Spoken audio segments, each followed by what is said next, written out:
In March of 2026, Ukrainian forces used interceptor drones to shoot 33,000 Russian unmanned aerial vehicles out of the sky. Not over the course of a year, not across the entire war, in a single calendar month. That number is so large it almost stops making sense. Until you remember that when this war started 4 years ago, the answer to the question, how many drones does Ukraine have, was practically none.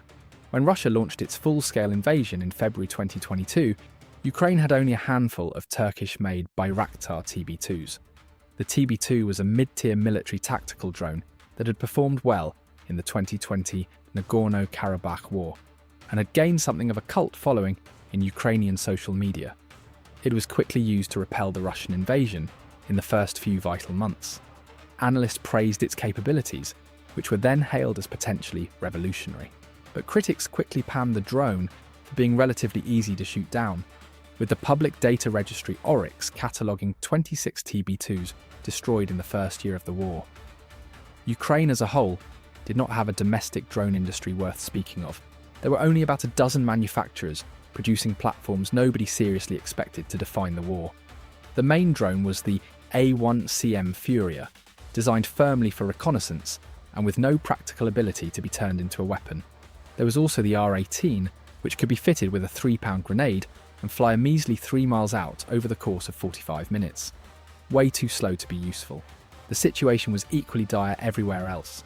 Ukraine's air force was flying aging Soviet-era jets. Its air defense relied on S-300 batteries from the same era. Its ability to strike Russian territory anywhere beyond the front was limited to a handful of Soviet-era ballistic missiles. Meanwhile, Russia's drone industry had been running for at least 15 years at that point, producing short-range recon drones, long-range surveillance models, and even loitering strike designs. In short, Ukraine was starting on a significant back foot. That changed quickly. 4 years later, Ukraine produced roughly 5 million drones in 2025, a figure that, according to Bloomberg, exceeded the combined output of all NATO member states. And the country has a bold plan to push those production numbers above 7 million in 2026. Every one of those systems has been designed, refined, or reimagined under live combat conditions against one of the most sophisticated electronic warfare environments on Earth. This is the story of what happens when necessity, engineering talent, and existential urgency collide, and what it means for every military in the world watching from the sidelines. To understand how this happened, let's go through the structure Ukraine built. From a base of around 10 pre-war manufacturers, Kyiv has constructed an ecosystem of several hundred drone producers, supported by a government-backed defense tech hub called Brave One. This is essentially a national marketplace, where frontline units can order drones, sensors, and robotic platforms directly from certified manufacturers, and provide real-time battlefield feedback that feeds straight back into new prototypes. The Army of Drones State program adds financial incentives on top, rewarding manufacturers and units for confirmed battlefield effects.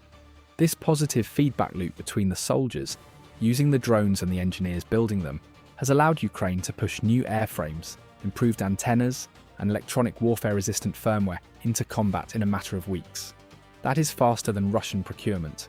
It is also faster than any Western acquisition process that exists today. And within this ecosystem, Ukraine has built a 3-tier drone architecture, 3 distinct categories of system, each serving a different battlefield role, and each with a flagship platform that defines what that category can do in 2026. The first tier, what Ukraine classifies as Type 1, covers short-range FPV and quadcopter drones built for close combat, reconnaissance, and even air interception.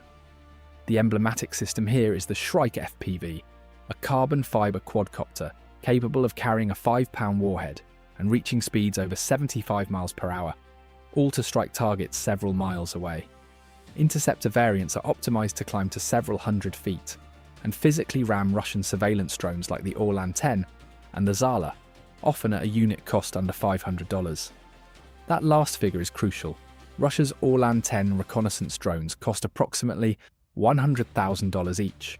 Ukraine is destroying them with $500 quadcopters. Newer drone variants like the Seika Scout have integrated basic autonomous target lock features, allowing the drone to continue homing on a designated target, even under heavy electronic jamming. Later, This capability was propagated to other models such as the Shrike, which represents the basis of Ukraine's communal military systems development, where successful systems are spread rapidly across the front line and across manufacturers. This particular capability was created directly from frontline necessity because Ukraine's operators found that Russian jammers were getting good enough to break the control link before impact. The second tier, Type 2, is where Ukraine bridges the gap between cheap FPV munitions and full-scale military surveillance aircraft. This segment is dominated by Skyton's Raybird, which is arguably one of the most battle-tested Ukrainian systems in the war. With a wingspan of around 10 feet, a maximum takeoff weight of roughly 50 pounds, and an endurance approaching 28 hours, the Raybird has a mission radius extending to 1,600 miles, which would cover most of Russia if needed.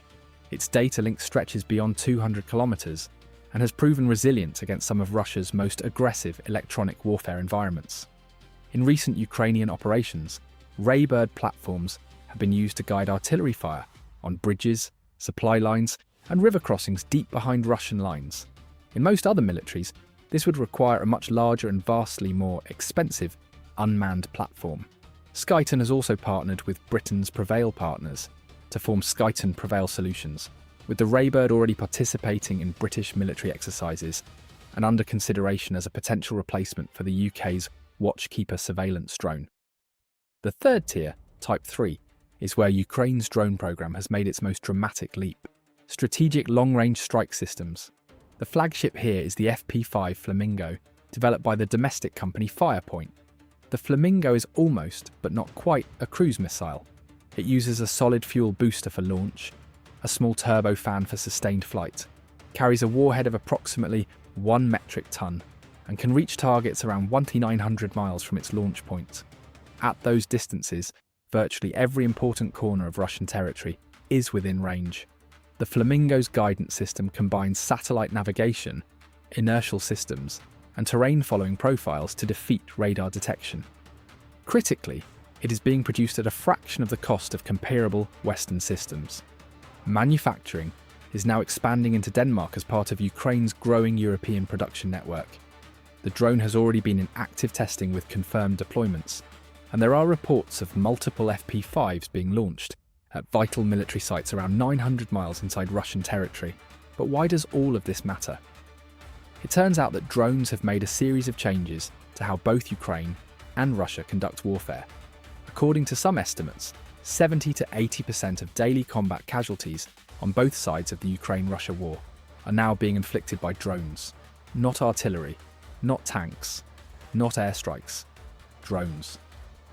With Ukraine claiming roughly 1,300 Russian combat casualties per day throughout 2025, that means drones alone are likely accounting for more than 1,000 Russian personnel losses every single day. Think about that number for a moment. That is 1,000 soldiers killed or wounded every day, all by unmanned systems that in many cases cost less than a used car. This is the frontline reality Type 1 systems have created. The Shrike and its contemporaries have effectively made open movement on the battlefield catastrophic. Every Russian troop concentration, every vehicle column, every resupply convoy now operates under constant aerial observation from cheap quadcopters that can loiter for extended periods and relay targeting data in real time. When movement is observed, an FPV drone can be in the air and on target within minutes. This has transformed the character of frontline combat so fundamentally that Ukraine and Russia have both been forced to adapt their tactics entirely. Troops move at night. Vehicles are fitted with anti-drone cages and nets. Supply runs are conducted in short bursts between jamming windows. The drone has made the front line so dangerous that the soldiers' primary concern is not enemy fire. It is enemy eyes flying overhead. In a way, it has made traditional infantry slightly obsolete. But the strategic picture is where Ukraine's 4-year evolution becomes truly staggering. At the start of the war, Ukraine could strike targets roughly 400 miles from the front. Today, that range stands at well over 1,000 miles, and the FP-5 Flamingo has a theoretical reach of close to 2,000 miles. That progression represents one of the fastest and most dramatic improvements in long-range strike capability any military has achieved in modern history, outside of nuclear programs. The hallmark of this transformation is the operation that, perhaps more than any other, demonstrated what Ukraine had built. It happened on June 1st, 2025. Operation Spiderweb. For some background, June 1st is Military Transport Aviation Day in Russia, a holiday for the Russian Air Force. Ukraine chose that day to display its military capabilities for a reason. In a coordinated operation, 18 months in the planning, Ukraine's security service smuggled 117 FPV drones into Russian territory, inside hidden compartments beneath the roofs of ordinary-looking cargo trucks, hauling what appeared to be prefabricated housing modules. Civilian truck drivers, hired through normal freight channels and with no knowledge of what they were carrying, drove those trucks to pre-selected positions near 5 Russian air bases: Belaya in Irkutsk, deep in Siberia; Olenya near Murmansk in the Arctic Circle; Diaghilevo near Ryazan, just 100 miles from downtown Moscow; Ivanovo-Severny, northeast of Moscow; and Ukrainka in the Russian Far East. At the appointed hour, the roofs of the mobile homes were remotely opened simultaneously across 5 time zones, and all the drones launched toward the flight lines. The results were extraordinary. According to Ukrainian officials, and corroborated by satellite imagery, analysed by Jane's Intelligence and other OSINT organisations, 41 aircraft were destroyed or damaged, including Tu-95MS and Tu-22M3 strategic bombers, and rare A-50 airborne early warning and control aircraft. Ukraine claimed the strike damaged approximately a third of Russia's strategic cruise missile carriers at its main air bases. These platforms were worth an estimated $7 billion in total, all destroyed by drones that collectively cost a small fraction of that. Russian President Vladimir Putin immediately warned of retaliation. President Donald Trump called Putin for a 75-minute phone call to discuss the strike. Russian state media, including Pravda, noted that attacks on nuclear-capable aircraft met the conditions Russia had defined for nuclear weapons use in its own doctrine. And crucially, the entire Russian strategic bomber fleet was forced to disperse and partially conceal itself. A significant operational disruption to Moscow's ability to launch cruise missiles that had been hitting Ukrainian cities for years. These were Ukraine's lowest-tier tactical drones, FPVs designed for close-range engagements, and they became one of the most effective strategic weapons of the war in the span of a single day. But Spiderweb demonstrated more than just the ability to project power at range. It was the fusion of intelligence, logistics, timing, and miniaturized precision that defines modern asymmetric warfare at its highest level. Ukraine did not need a long-range bomber fleet to strike Siberia. It needed engineers, patience, and a few hundred drones that fit in the back of a truck. If you want more analysis and to stay up to date with the wins Ukraine keeps scoring, make sure to subscribe to The Military Show. We post daily videos on every major event in warfare. Fast forward to today, and the implications of what Ukraine has built are rippling far beyond Eastern Europe. Other nations are watching, and this can have devastating effects on global geopolitics. Ukrainian officials in the Ministry of Defense confirmed in late April 2026 that interceptor drone systems, as part of a comprehensive air defense architecture, are now being actively sought by Middle East and Gulf countries, specifically for the ongoing Iran war. Iran has for years maintained one of the most significant drone arsenals in the Middle East, using Shahed 136 loitering munitions and Qasef kamikaze drones to threaten Israel, Saudi Arabia, and US assets across the region. In April 2024, Iran launched a saturation attack of over 300 drones and missiles at Israel in a single night. Israel and its allies intercepted the vast majority. But the attack revealed something that has since become increasingly alarming to defense planners in Tel Aviv and Washington. A determined adversary with enough cheap drones can stress even the most sophisticated, integrated air defense to near its limits. Ukraine is on the brink of solving that problem. And while it is still using Western donations like Patriot batteries, Iris-T and NASAMS, this equipment is reserved firmly for bigger threats like ballistic missiles or actual aircraft. For the most part, it is the cheap, expendable, and adaptable interceptor drones that are making the most difference in day-to-day operations. Iran watched Ukraine build that system, and the question every analyst in the Middle East is now asking is what happens if Iran applies Ukraine's lessons to its own program? Iran's defense industrial base is not Ukraine's, but it is substantial, increasingly indigenous, and has demonstrated the ability to produce systems like the Shahed 238 jet-powered variant, and reportedly the Shahed 161 stealth drone that emerged in late 2025. If Iran were to develop a large-scale interceptor drone capability or apply Ukraine's FPV saturation tactics to its own offensive drone doctrine in a renewed confrontation with Israel, the Iran conflict could become much more complex and start to look very much like what we are watching in Ukraine. In short, American and Israeli air defences are expensive, but the kind of Iranian FPV drones that would saturate them, if produced at scale, would not be. This is the proliferation risk that makes Ukraine's drone technology and progress so important on a global scale. The technology is not inherently classified. The principles behind a $500 FPV interceptor are not state secrets. What took Ukraine 4 years of desperate wartime innovation can potentially be absorbed, adapted, and replicated by other actors in a fraction of that time. The Middle East and Gulf countries racing to buy Ukrainian interceptor technology are doing so because they understand this risk better than most. But there is another dimension to the Ukraine drone story that cuts in the opposite direction. Ukraine is not just selling its expertise, it is actively embedding it into the European defence industrial base through an unprecedented wave of joint ventures and co-production agreements. In December 2025, Germany's Quantum Systems and Ukraine's Frontline Robotics formed Quantum Frontline Industries, the first German-Ukrainian drone manufacturing joint venture housed near Munich and targeting production of 10,000 Linzer drones annually by the end of 2026. Germany's government-backed Build with Ukraine initiative, announced the same month, allocated approximately €2 billion to subsidise Ukrainian defence manufacturing in Germany and in Ukraine. German Defence Minister Boris Pistorius joined Ukrainian President Volodymyr Zelensky for the ribbon-cutting ceremony in February 2026. Meanwhile, in the UK, Ukrainian firm Spec Systems has established manufacturing operations, producing Shark reconnaissance drones and Octopus interceptors, while Skyton Prevail Solutions is building Raybird production capacity that the British Army is evaluating as a direct replacement for its own UAV. In Denmark, Firepoint is setting up production of long-range drones, including the FP-5 Flamingo cruise missile. Ukraine has signed drone co-production agreements with Norway, and it has signalled to Italy's government that similar arrangements are possible there.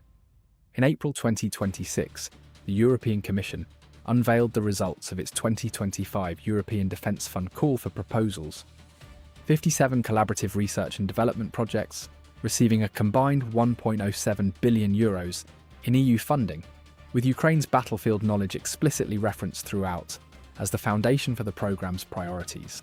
At least 4 separate initiatives are devoted specifically to loitering munitions and affordable mass drone production.